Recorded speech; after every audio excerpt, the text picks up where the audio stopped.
This is a brief discussion about my experience and management when it comes to staff hiring, hiring practices, recruitment, retention, coaching, and management. It's a short overview, but if you have any more questions or follow-up, or if you have any would like more support for anything that I've said, just please let me know, and I'm happy to provide documentation or clarification. But in short, I think staff hiring is the most important thing we do. And so for me, there's some goals there, and I think it's our biggest opportunity as a team to improve the operation. And so moving the timeline a lot earlier, more communication, seeing the big picture, helping out the team, and then retention. And so I have a lot of experience there, proven success, and I'll share some of that with you as we go through this. But more or less, when I was at Philmont, like I said, it's a priority for mine, for my past experience. And when I was there, I was 90% hired by February 4th. And so if that gives you a sense for sort of the timeline that I'm looking at, that's three and a half months before we had ever done it, probably in over 20 years. And so not only that, I was ready to pass on hundreds of applicants. And I think because of that early hiring practice, we had higher quality staff based on their staff evaluations. We had higher return rates. We had better end dates, a lot more paperwork completion and less delinquents there.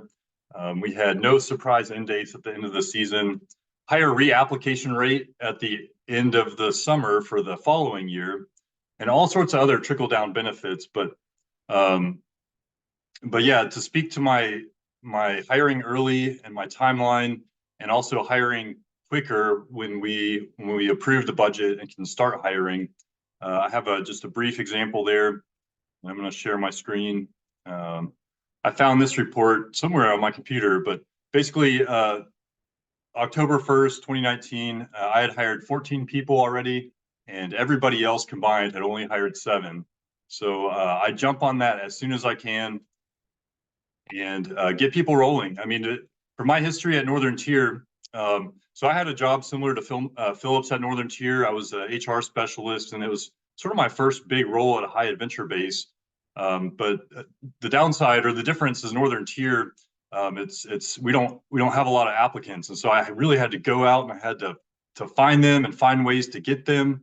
I accomplished that job ahead of schedule, higher quality staff, more diverse, under budget. I made a really interesting manual, and I'll share that example here just to give you a sense for what I did there. Strategic recruitment plan and strategies of a chief recruiter. But this is basically a 100-page document that I created while I was recruiting staff for Northern Tier to talk about some of the strategies. And I brought those to Philmont when I came to Philmont.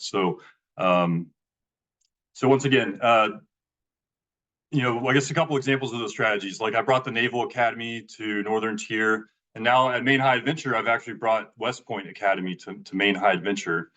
So those are big bonuses with a couple of different advantages. And then, online. So I started Northern Tier's social media period, but then strategically using that to recruit staff. And I had the first online application at Northern Tier out of any high adventure base.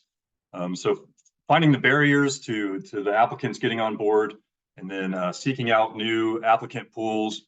And of course, your biggest applicants come from retention. Retention is your best recruitment. But another example is just added value for like college job fairs. Before I'd go, I'd engage any satellite recruiters in the area, or if I can just mail them the supplies, that's a huge cost savings. But I'd always pre-connect with professors and rec centers at the university and try to get added value for the job fairs. Because a lot of times those college job fairs are a hit or miss.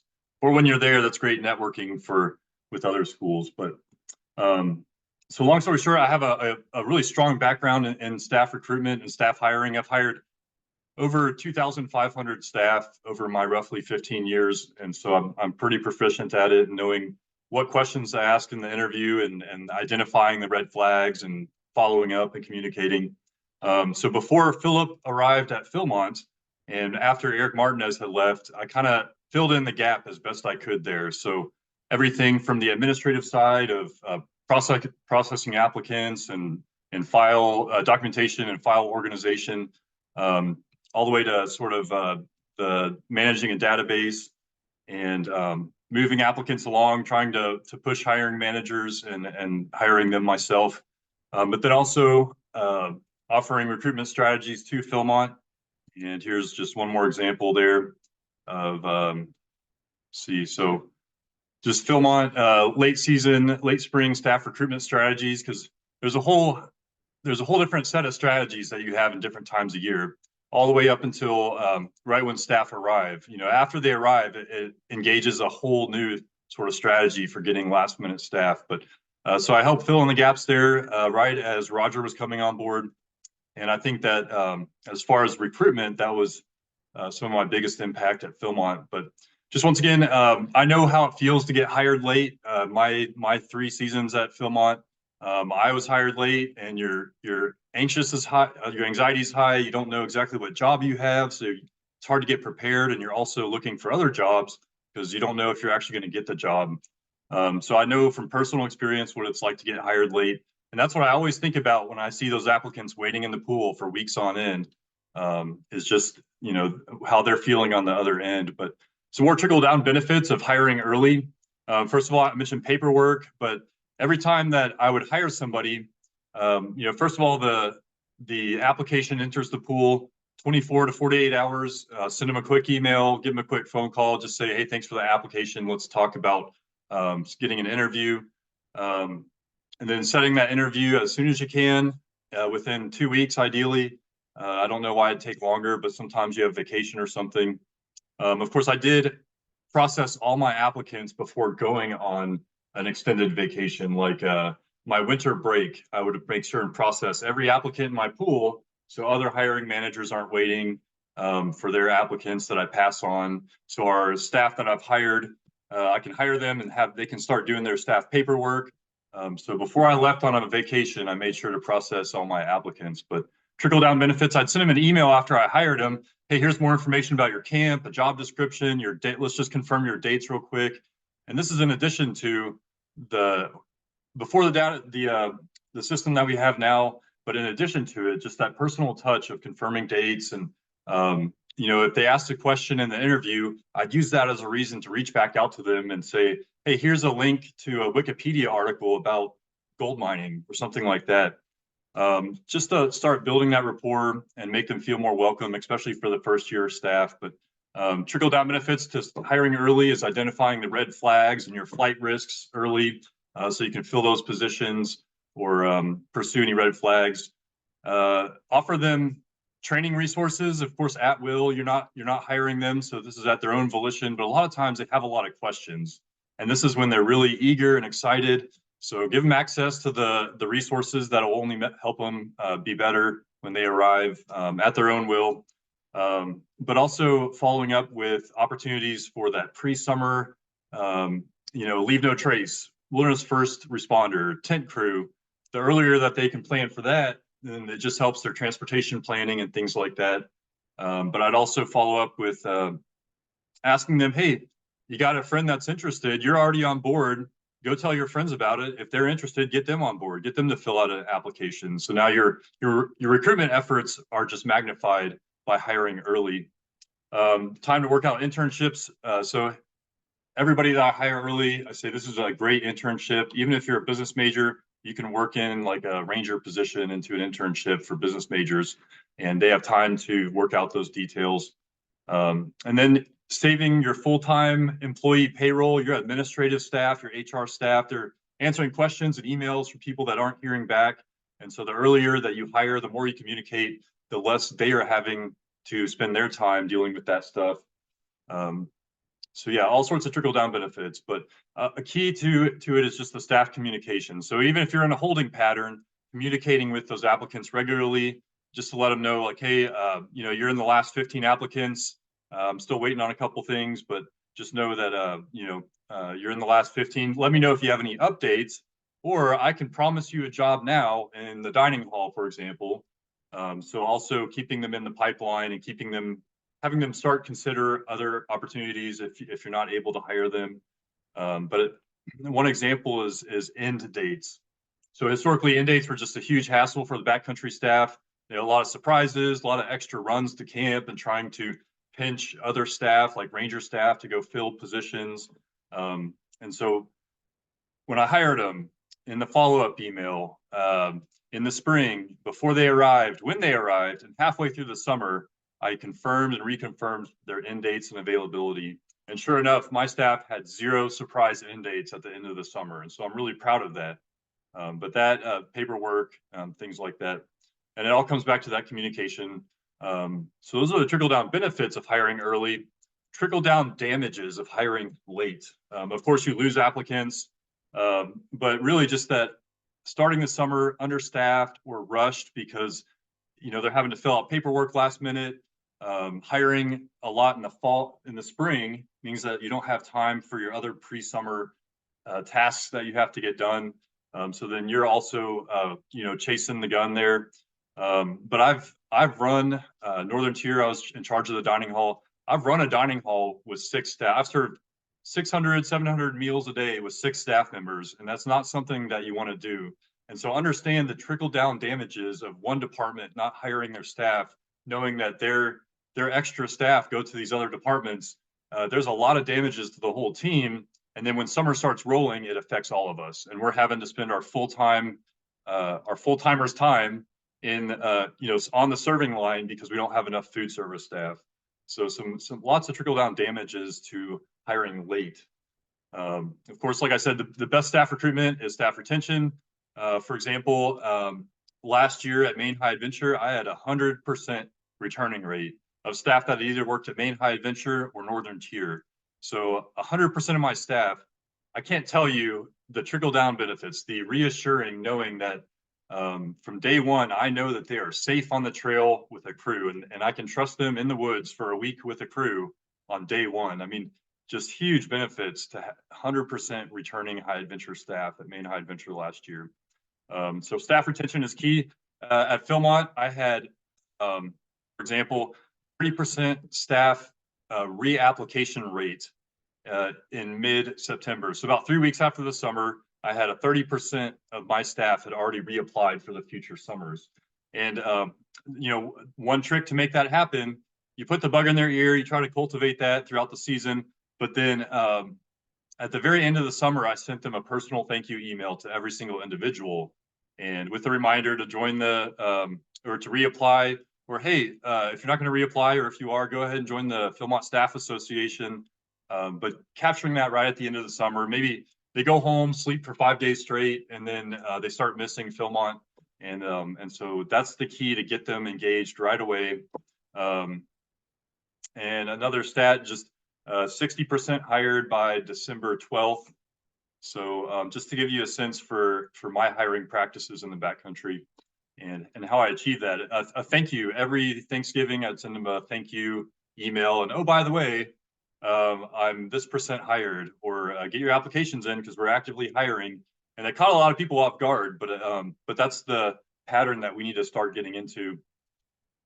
In season, like I said, retention is your best recruitment. So in season, planting the bug, but having that rapport with them as much as you can, making sure that their job satisfaction is positive, and ways to do that is just by listening to them, listening to their ideas or feedback, empowering them, just some basic stuff there, and working through their camp directors, engaging in the off season, and all this.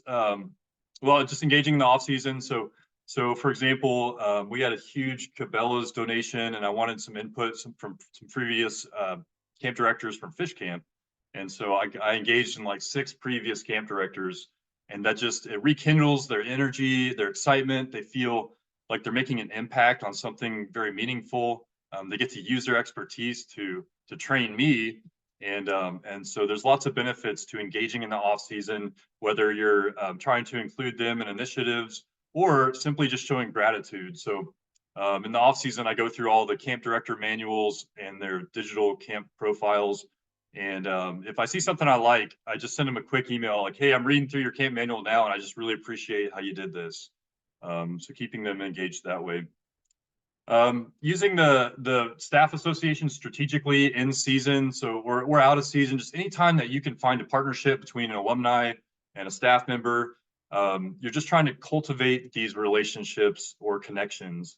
So in this case, if you can, like I had a staff member that was going on to be a dentist, and I knew somebody in the staff association that was that had worked at their same camp and is now a professional dentist that runs his own practice. And so I was able to connect those two. They have musical interests, but that not only keeps the current staff engaged, now you've re-engaged previous staff members. So now you're talking about maybe not them coming back on staff, but maybe they can, if they're a dentist, maybe there's a donation there. Whatever the case may be, there's opportunities that you are opening up that way. So early hiring your managers, and then understanding the big picture. So you don't want to lose a potential backup manager. You want to have depth in your talent that you hire, but at the end of the day, big picture wise, there's other departments that need management. And so I did a lot of that when I was at Philmont. Like the trading post managers, I had Sam DeFries reach out to me, needed a trading post manager, and I said, here's my applicants that I haven't hired yet. Take anyone you want. And that didn't work for him. So I said, here's the people I have hired. Tell me who you want, and we'll see if we can make it work. So knowing the big picture and knowing that as I'm hiring staff, if I've hired all my managers, a lot of them will settle for a backcountry PC position in a camp that they like, which is fine. But I give them a call and I say, hey, I can hire you as a program counselor in this camp that you like, or let's talk about management. Are you looking to grow yourself as a manager? And I want you to consider other jobs across the base. And I tell them I would not be where I am today if I hadn't worked food service, if I hadn't worked in logistics, things like that. And so just understanding that there's a bigger picture here, and understanding that our staff might have other desires than working in the backcountry if it means a management, a leadership position and growth in a different area. And that just comes back to the strategic hiring, keeping your applicants in the pipeline. So beyond your department, if you can send them that way for management purposes, or like if I'm not going to hire somebody, I'll always say, I'm sorry, you're just you're not hired for whatever reason the case may be, but I think you have a lot of potential here. I'd like for you to consider options beyond your preferences. You've applied for ranger, backcountry, conservation. Those are the three most competitive staffs. I'm already hired up. And so I can either hold you in limbo for the ad drop season later in the spring, and maybe you'll get something, or let's get you on board somewhere else. And I want you to consider other opportunities like food service or housekeeping. And just know that if you can serve a successful summer in one of those other positions, you will have priority for your preferences the following summer. And so understanding that the big picture, so trying to move them into those positions, but also follow through on your promises. So my hiring practices, if I've seen that they have served a successful summer in any of those other positions, I know their quality. I'll call that manager, make sure, check their references, but yeah, they're better quality. Backcountry staff, you have more depth and skills in your backcountry staff. If they worked food service, they know Serve Safe, for example. They also understand the customer service, and then the staff dynamics of appreciating your food service staff. And two, they're more likely to be motivated food service staff members. If they know that there is a carrot at the end of the summer, I'm going to hire them in the backcountry. They're much more likely to have that energy through the end of the season, work harder. And sure enough, I hired 20% of my staff had previously worked in the base camp. So not just making the promises, but delivering on them, and knowing that they're going to tell all their friends in base camp this year that that was their route to the backcountry. And so for some of the harder to fill positions, you can offer them more money, more days off, or something like that they want, like the backcountry staff. So that was always a goal of mine. And then, offering them rides in the summer, recognizing that they're trying to get in the backcountry, and showing that you care about them. Like, I'd take logistics into the backcountry if I could, or anytime there was a food service person on the waiting on the back dock, they always got priority in my vehicle, because it's hard for them to get out of base, and I want them to experience the backcountry. But yeah, just understanding the value of staff and staff applicants beyond your department. So even if their dates are bad and you can't hire them, even if Philmont can't hire them, reaching out, say, hey, sorry, your dates are just too poor. We filled all our late arriving staff dates. I'm going to hold your information for next year, and let's talk next fall about the next summer. Or, hey, I know Philmont's not going to work out for you, but have you considered other high adventure opportunities? And I can tell you, I was really grateful for Eric Martinez. When I was the Northern Tier staff hiring manager, I reached out to Eric and I said, hey, give me your bad dates, give me your rejects. And because when you're desperate, you will work with dates and you'll have late training. And so sure enough, Eric sent me his applicants and I was able to get a few more staff that way. So understanding that our applicants have value even beyond our department, beyond Philmont as a whole, beyond that season, just trying to keep them in the pipeline and understanding that in this day and age, we just can't look a gift horse in the mouth. I mean, you just can't underappreciate your applicants like maybe Philmont has done historically. But aside from your retention, your next biggest pool of applicants is your participants. So ensuring that our backcountry program, we're always trying to steer participants towards staff. I mean, I talk a lot about my management style, but to me, the mission of Boy Scouts doesn't stop at Eagle Scout or doesn't stop at 18. It goes Cub Scouts, Boy Scouts, seasonal staff, seasonal management, professional scouting, or professional field of choosing, and then they become parents, and then their kids are in Scouts. And so the succession planning is constant. But understanding that your second biggest pool of applicants is your participants. And so finding ways to engage them, put the bug in their ear, and get them to those applications, which I know Philmont does a great job with. And I plan on continuing that. But the hiring pipeline. So like I said, my management style is just is with the BSA,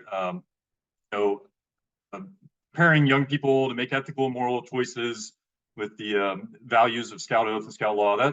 That carries on into their staff role, and that's great too for people that have no BSA experience. So that's a big part of staff training. In addition to safety, of course, is the other big part of staff training in my management style. But I've managed Northern Tier. I managed the whole Ely base, so not just program staff, but also commissary staff and food staff. And I was the chief medical officer, and so a bunch of different departments and the staff from those different departments. And we had over 200 seasonal staff, and so I'm very used to managing large staffs and training. And really, it just comes down to your mid-level managers and making sure that they have what they need to do their jobs, so removing obstacles, providing resources, making sure that they're taking care of themselves, and you have a lot of communication and understanding, building rapport, so there's a level of trust there, and engaging, letting your seasonal managers act within their area of responsibility.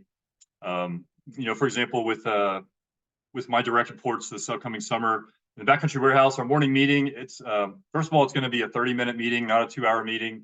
I'm going to take all the chairs out of that meeting room. We're going to stand up and have a strict agenda. We're going to talk about safety first, and then from there we'll probably talk about your needs as a direct report. What are your needs? Personnel issues, and then any sort of program or facility issues. And then finally, growth opportunities or cost reduction opportunities.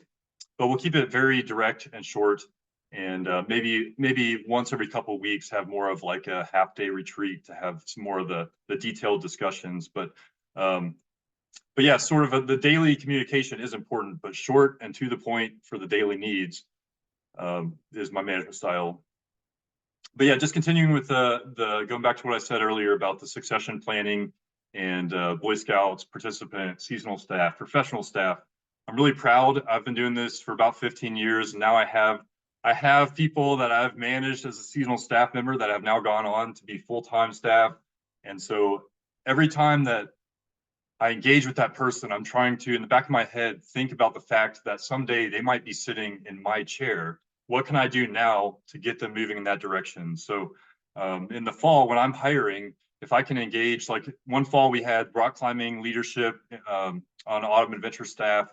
And so I engaged them to help with the hiring and screen our rock climbing applicants, knowing that, they might not do it as well as me, but it's important to have that growth opportunity.